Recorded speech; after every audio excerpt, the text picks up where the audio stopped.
Sa ulo ng mga nagbabagang balita, Igorot Stone Kingdom sa Baguio City muling nagbukas.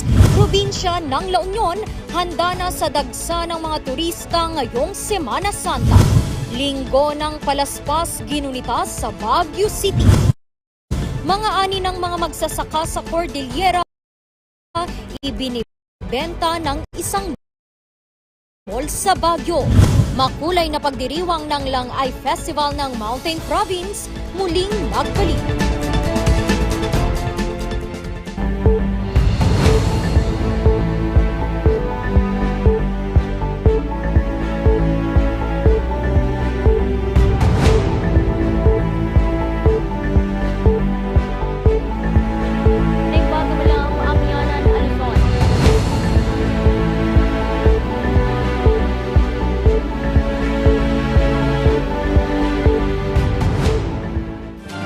Bagamalam, Amyanan, Luzon.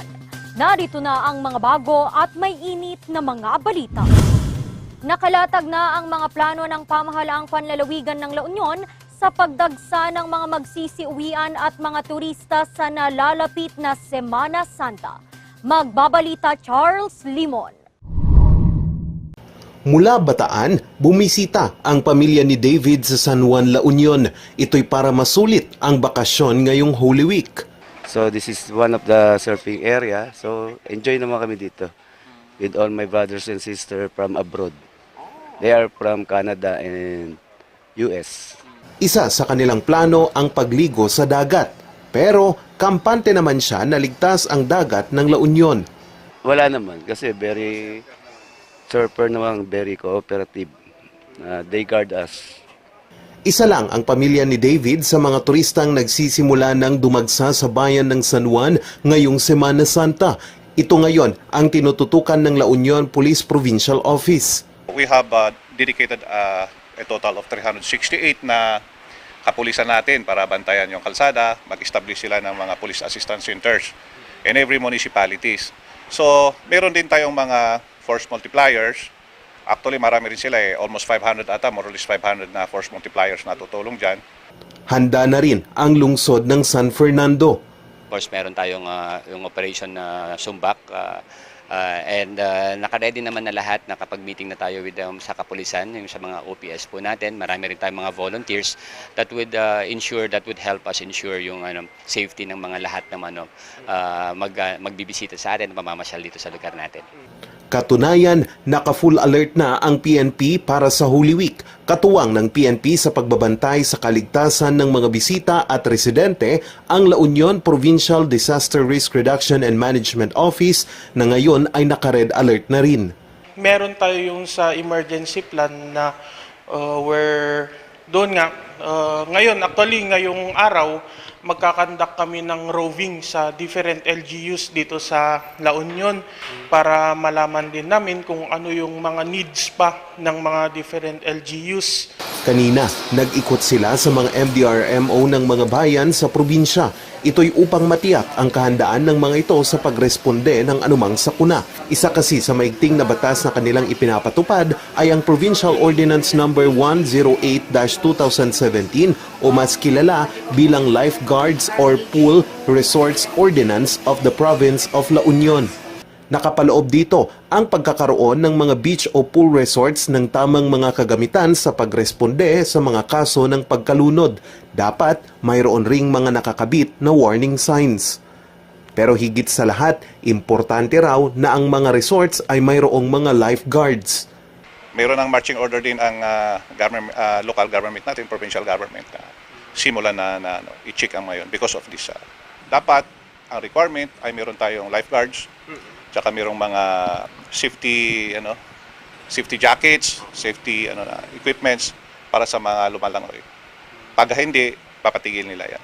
Sa unang quarter ng taon, nakapagtala na ang La Union PPO ng 11 kaso ng pagkalunod.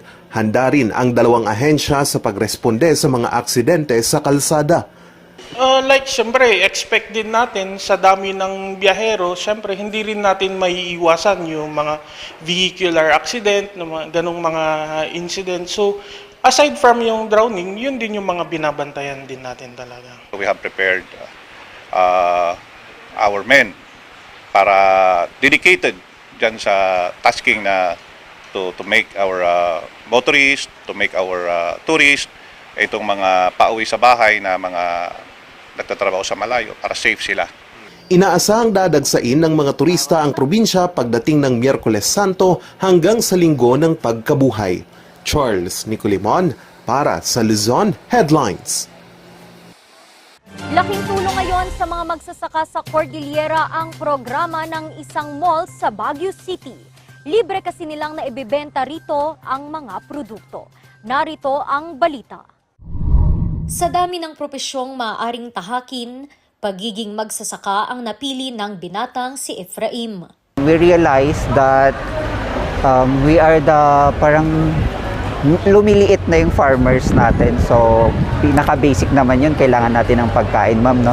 So, yun, nag-decide ako na mag-venture into farming. Sa kasalukuyang panahon, hindi raw madali ang pag-market ng mga produkto.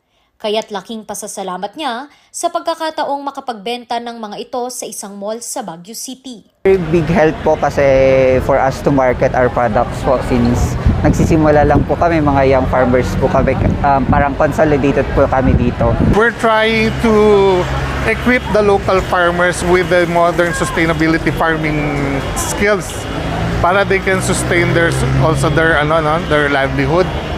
So syempre, over time, magkakaroon na ng development sa farming technology.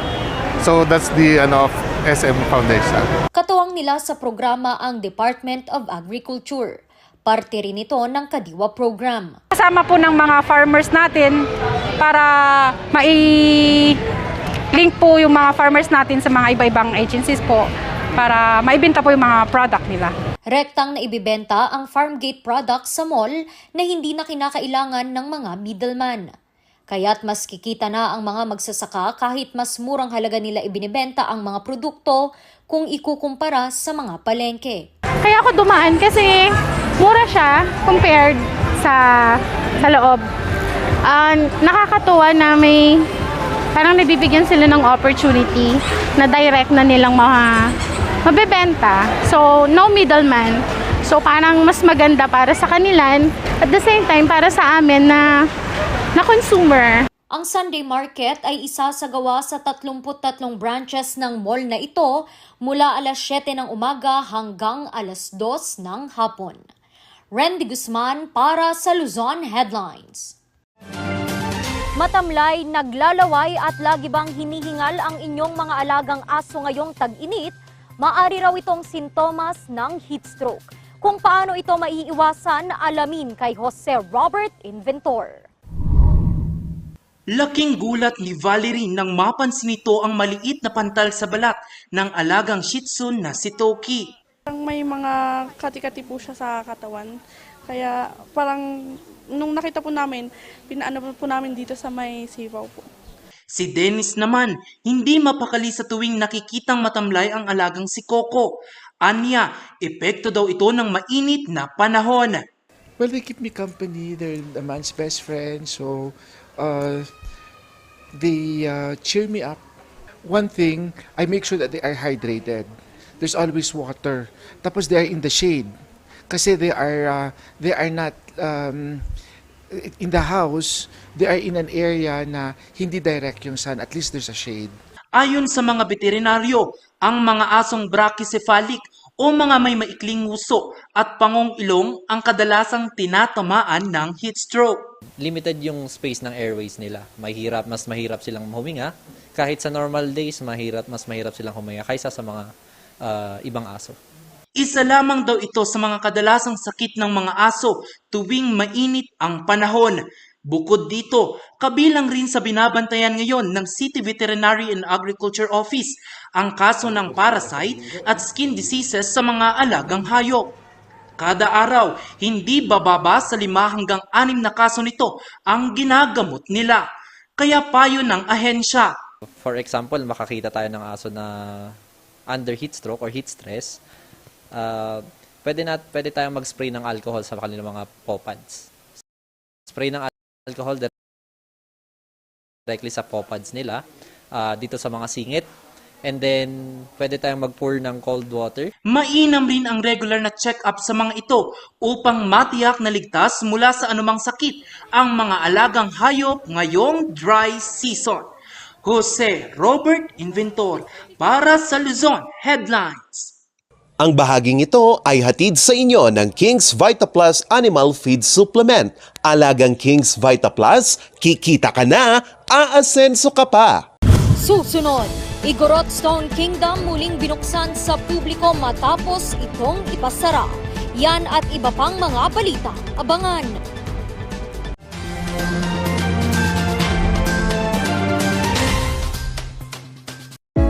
Baboy, baka, kabayo, kalabaw, kambing, manok, lahat ng ito pwede sa King's Vita Plus Animal Feed Supplement. Puno ng essential vitamins, probiotics, calcium at electrolytes. Kikita ka, garantisado at sigurado ang pag-asenso. King's Vita Plus Animal Feed Supplement.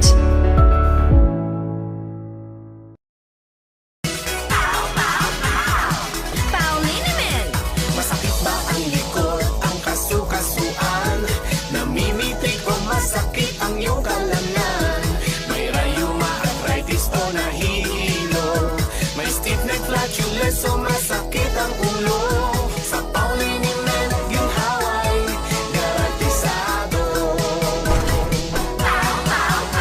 Paulinimen, isang pahid ka lang. Dahil walang out sa PAW!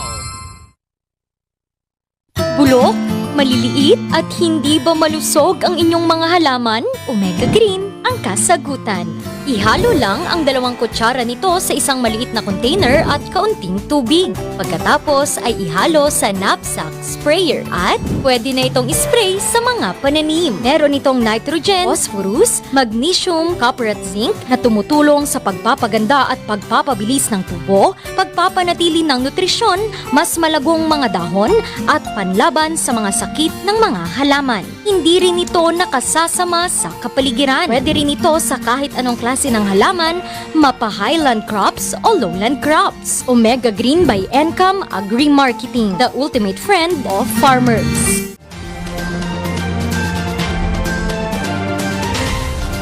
Muli nang nagbukas ang Igorot Stone Kingdom ng Baguio City matapos itong ipasara noong nakaraang taon. Agad naman itong dinayo ng mga residente at turista. Narito ang update sa report. Matapos marisolba ang ilang isyong pangkaligtasan sa loob ng halos 5 buwan, nagbukas na muli ang Igorot Stone Kingdom ng Baguio City. Kaya't alas 10 pa lang ng umaga kanina, umabot na sa higit 100 ang bumisita.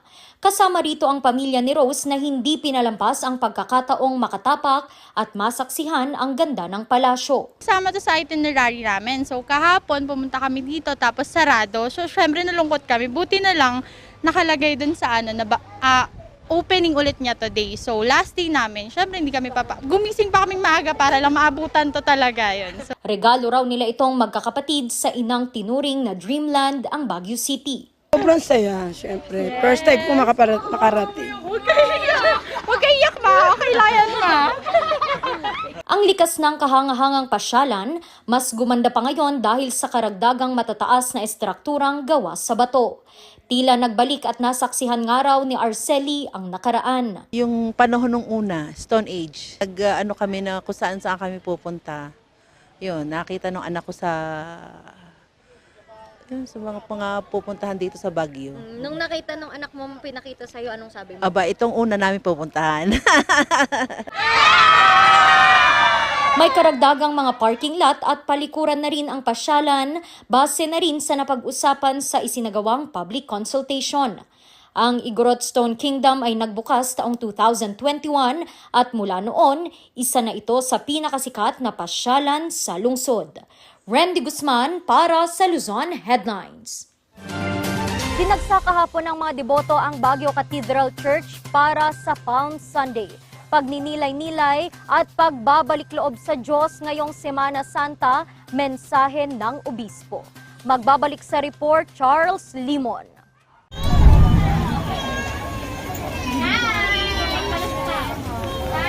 Tatlumpung taon nang nagtitinda ng palaspas si Marilu. Kaya kahapon, pumwesto muli ito sa harap ng Baguio Cathedral upang magtinda. Gamit lang ang goma, stapler at malikhayang pag-iisip, nakakagawa ito ng samut-saring disenyo ng palaspas. Siyempre sir, pag wala kang hanap buhay na iba, parang siyempre sa isang taon, isang beses ka lang ganito. Siyempre pag mayroon ka namang kahit kumita ka lang ng konti, di siyempre kakagat ka na rin kaysa yung pupunta ka pa magano dun sa bukid. Isang linggo siyang naghanda para dito para makapag-uwi man lang ng kaunting pera. Dahil sa hirap daw ng buhay ngayon, ang pananalig sa Panginoon ang kanyang kasangga sa pagharap sa bawat hamon sa buhay. Parang mahirap na yung natin ngayon, parang marami ng mga nangyayari sa mundo natin. Kahit ako ganun din ako, pero minsan, siyempre, pag halimbawa, siyempre tao lang tayo, minsan pag hindi tayo simba minsan. Ito rin ang mensahe ni Bishop Victor Bendico kahapon sa kanyang homily sa Linggo ng Palaspas. Ito ay ang paggunita sa matagumpay na pagpasok ni Jesus sa Jerusalem sakay ng isang asno. Ito rin ang hudyat sa pagsisimula ng Semana Santa o Holy Week.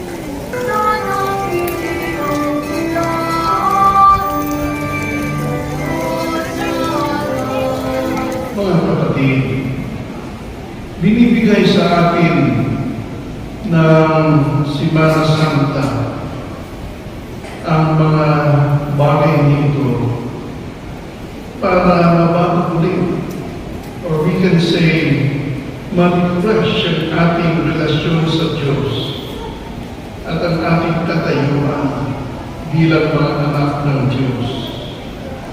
Ito ay magtutulong rin sa atin na tayo ay magsisi ng ating mga kasalanan.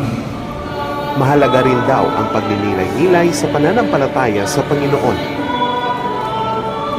And let us open our hearts to God's grace so that He could work our continuous renewal and conversion of hearts.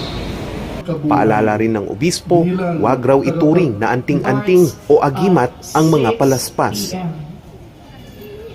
Huwag natin tingnan o gagamitin ang palaspas na parang anting-anting. Tingnan natin yan sa mata ng pananampalataya.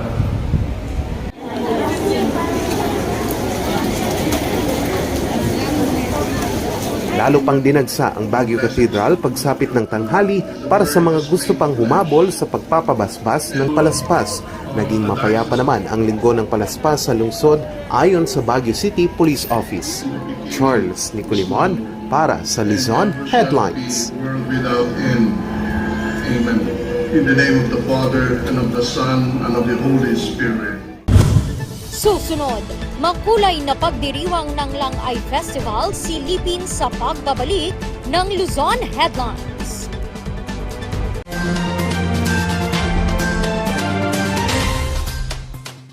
Sa milk din ng batang 90s, daratatin lang i-try. Ang batang 90s milk tea, di ka magsisisi, promise. Sa milk din ng batang 90s. Bizarre Music offers a complete line of musical instruments.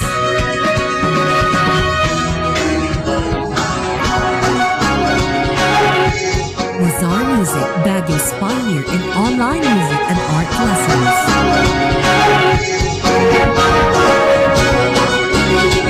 Bizarre Music, bringing music closer to your hearts.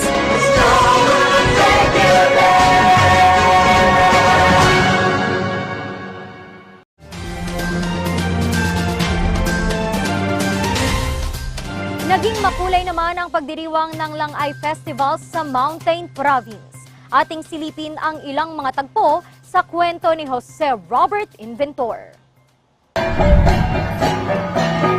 Nagsama-sama sa isang salo-salo ang iba't ibang bayan ng Mountain Province kahapon sa Ayub Ground.